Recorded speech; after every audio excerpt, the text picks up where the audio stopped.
కుదిరితే పరిగెత్తు, లేకపోతే నడువు. అది చేత కాకపోతే పాకుతూ పో, అంతేకాని అలా కదలకుండా ఉండిపోకు.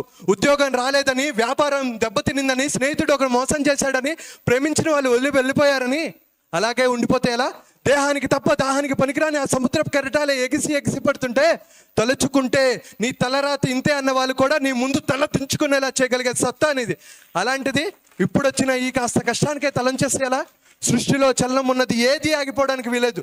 పారే నది, వీచే గాలి, ఉదయించే సూర్యుడు అనుకున్నది సాధించాలని కసికసిగా ప్రవహిస్తుందే, నీలో నెత్తురు సహా ఏది ఆగిపోవడానికి వీలేదు.